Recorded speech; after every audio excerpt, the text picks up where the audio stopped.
The envelope is on the table. You know what's inside. You've known since the night your cousin pulled you aside at the wedding and said 3 words that weren't a question. Come see me. That was 2 weeks ago. You've been waiting since then. Sleeping light, eating less, running the possibilities in your head like a loop. Now the envelope is on the table. You take it. Level 1, the invited. You don't have a title. You don't have a role.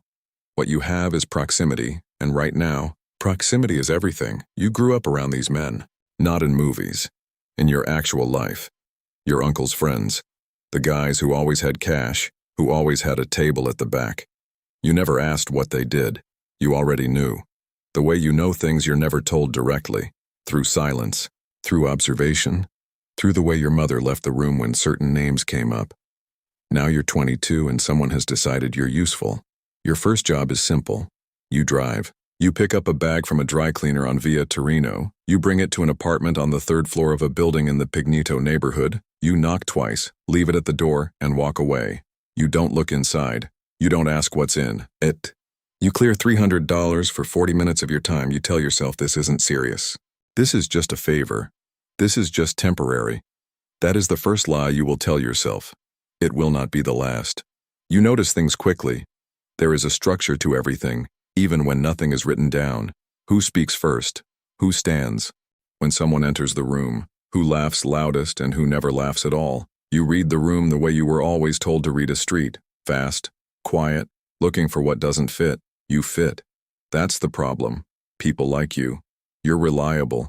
You show up on time, you don't talk. At this level, not talking is the most valuable thing you can do. Every man who got into trouble because he couldn't keep his mouth shut. You understand this intuitively. After 3 months, they start using your name in front of you. That's how you know it's real. Level 2, the associate. You are not a member. That distinction matters more than you initially understand. An associate is useful but expendable. You exist in the organization the way a tool exists. Valuable when needed, replaceable when broken. This is not said to you. It doesn't need to be. You feel it in how conversations stop when you enter certain rooms, in how you are told what to do, not why. Your work expands. You're running numbers for a bookmaking operation out of a social club near Porta Maggiore. The math is simple. The accounting is deliberate. $15,000 moves through your hands in a week, and you touch none of it. Your cut is $600. You don't complain. You understand you're being watched. Everything at this level is a test. The moment you start to understand that, you start passing. You learn the invisible rules. Never bring problems to the boss, only solutions. Never discuss business in a car, in a phone call, in a restaurant. Pay attention to what isn't said. If someone goes quiet when a name is mentioned, that name is dangerous. If a man is spoken about in the past tense and no one explains why, stop. Saying his name entirely, you make your first real mistake at month 7. You mention a job to your girlfriend. Nothing specific, just enough to explain where the money is coming from. You lie to yourself and say it doesn't matter. 2 days later, a man named Carmine sits next to you at a bar and doesn't order anything. He talks about a hypothetical. A hypothetical about a man who talks too much and what happens to that man's comfortable life. You never mention anything again.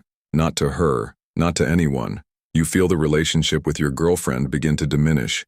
You tell yourself it's fine. You are becoming very good at telling yourself things are fine. Level 3, the earner. You generate money. Consistent, reliable, predictable money. That makes you valuable in a way that proximity never could. Your operation is protection. 3 blocks of commercial businesses in a neighborhood that has been under the same family's umbrella for 30 years. You collect every month. The E. Amounts are fixed. The conversations are brief. Most owners pay without discussion. Some new ones need education. The education is never violent. Not yet, not from you. It's a conversation about history, about how things work, about the practical benefits of operating without interference. You clear $8,000 a month net. You're 25. At this level, you begin to understand that money isn't the point. Money is a score. The real currency is reputation. How men speak about you when you're not in the room. Whether your word means something. Whether when you say a thing will happen, it happens. Your reputation is clean. That matters.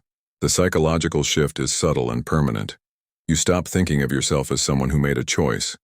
You start thinking of yourself as someone who is good at what they do. The morality question, the one that kept you up at 22, has been quietly filed away somewhere you don't go anymore. You rationalize constantly, but the rationalizations come faster now, almost automatic. You see a man get beaten in a parking garage, not badly. A message. You watch and feel very little. You note this absence of feeling, then file that away too. Level 4, the soldier. Soldado, made man, formally inducted. The ceremony is not what films suggest. It is quiet. There are serious men in a serious room. There is a specific oath. Your finger bleeds. You hold a burning image in your hands and you say words that do not feel like words. They feel like a door closing behind you, because that's what they are. You understand now, with total clarity, that there is no clean exit. Men who try to leave, really leave, don't get to. The exceptions are so rare they are legend, and legends are not instruction. You are omerta. You are blood in. You are now technically a criminal with a capital letter. Strangely, you feel calm. The rank comes with structure. You answer to your capo. Your capo answers to people you rarely see. You have soldiers below you now. Not many, 2 or 3. Men at the associate level doing the same things you did 3 years ago. You watch. Then make the same careful calculations you once made. You manage conflict. Someone's operation is encroaching on a protected business. You handle it. You make the calls. The resolution costs no blood this time. Just leverage. Just the quiet transfer of understanding. You're good at this. You find that violence is more powerful when it's implied than when it's used. Money. You clear $40,000 in a good month and none of it touches your name. It goes through 2 LLCs registered to people who owe you favors. On paper, you're a logistics consultant. You have a nice apartment, a reliable car, nice clothes that aren't flashy because flashy is for men who need attention, and men who need attention don't last. You do not trust anyone completely. Not anymore. Trust is a variable you manage, not a feeling you have. Level 5, the capo. You run a crew, 15 men, soldiers, associates, earners. Their problems are your problems. Their income is partially your income. Their mistakes are your responsibility. You meet with your boss every 2 weeks. These are not friendly meetings. They are accountings. What came in, what went out, what problems exist, what solutions have been applied. You come prepared. You never complain. Complaints are a weakness. Weakness is dangerous. At this level, the game becomes political. You are not just managing operations. You are managing relationships, alliances within the family, tensions between crews, the ongoing negotiation of territory that is never officially documented but understood by everyone with a stake in it. You have enemies you've never met. Men who see your crew's growth as a threat to theirs. You hear about conversations that happen about you behind your back and you file them. You are always filing. The violence now is administrative. You authorize things. You don't do them personally anymore. That distance should feel like relief. Instead, it feels like a different kind of weight. When a man is hurt on your order, you carry it in a way that direct action doesn't require. You chose it, deliberately, from a chair. Your wife knows what you are. She has never said so. You have never said so. You eat dinner together on Sundays with your children, and the conversation is normal, and nobody mentions the specific architecture of your actual life. Your oldest son is 12. He is smart and curious and looks at you sometimes with a question in his eyes that you have been answering with silence for years. You are not proud of that, but you do not stop. Level 6, the underboss. Sotto capo. You stand between the boss and everyone else. You are the filter, the buffer, the man who translates orders downward and results upward. You manage 10 capos. You see the full map of operations in a way that almost no one else does. This information is both power and burden. People come to you with problems the boss doesn't need to hear. You solve them. Sometimes the solution is money. Sometimes it is a conversation. Occasionally it is the kind of decision that takes you to a specific church on a specific Tuesday morning where you sit in a pew for 20 minutes without praying, then leave. You have been in this life for over 15 years. You can no longer remember precisely when you stopped having doubts. It wasn't a moment, it was erosion. The way a riverbank goes, not in a single flood, but grain by grain, until one day you notice the shape of the land has changed, and you don't remember what it used to look like. The state is aware of you. You know this. They've been building a file. You know this too. You have a lawyer who is very good and has a very specific relationship with a magistrate's clerk whose daughter attends a university that someone pays for. This is not an exception. This is the infrastructure. Loyalty is the operating principle, and also the thing you trust least. You've watched loyal men become informants when the weight gets heavy enough. You don't blame them. You've calculated exactly how heavy the weight would have to get for you. You know your number. You keep it to yourself. Level 7. The boss. Il capo dei capi. The boss. You did not take this position. It was given the way all real power is given, not by ceremony but by consensus among men who decided you were the least dangerous option. That knowledge sits with you quietly. You run everything, and you run almost nothing directly. You haven't touched money in years. You haven't spoken to a street-level earner in longer.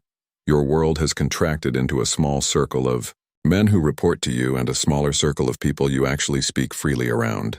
That second circle has 3 people in it. One of them is your brother. The money is substantial and abstract.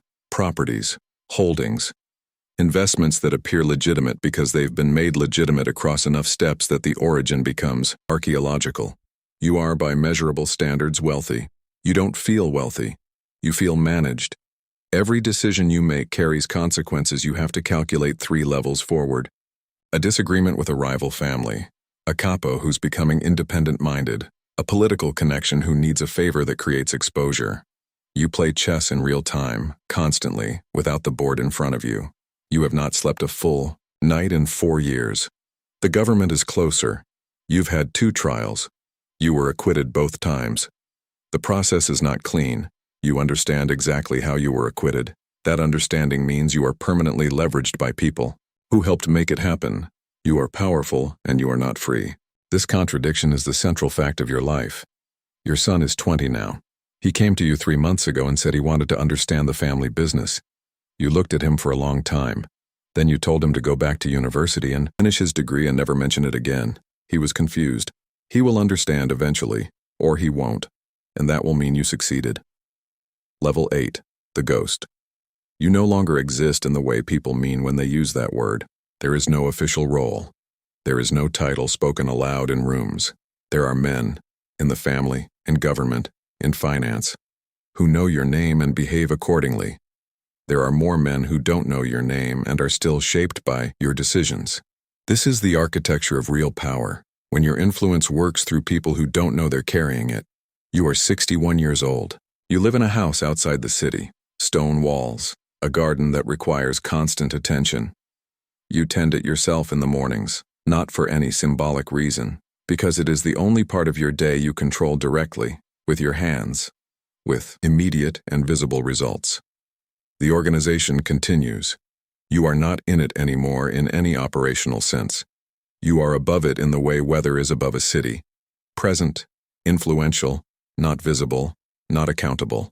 Men who were 30 when you were running crews are now running them. They learned from men who learned from men who were shaped by decisions you made decades ago. You are in the system the way certain principles are in architecture. Invisible, but structural. You have 2 grandchildren. You see them on weekends. They don't know anything. They see an old man with a garden who asks them about school and gives them too much cake. This is the best thing in your life. The worst thing is accounting, not financial, personal. The running calculation of what decisions led to which outcomes for which people. The men who aren't here, the ones who were made examples, the ones who went to prison, the ones who, you are honest with yourself about this in the quiet in the garden, went to prison so you didn't have to. You don't regret the choices. That's the thing you couldn't have anticipated at 22, when you thought regret was what waited. At the end of a life like this, you don't regret it. You remember. And remembering, it turns out, is its own kind of sentence. Power at this level is not exhilarating. It is a climate. Constant. Ambient. Without texture. You used to want more.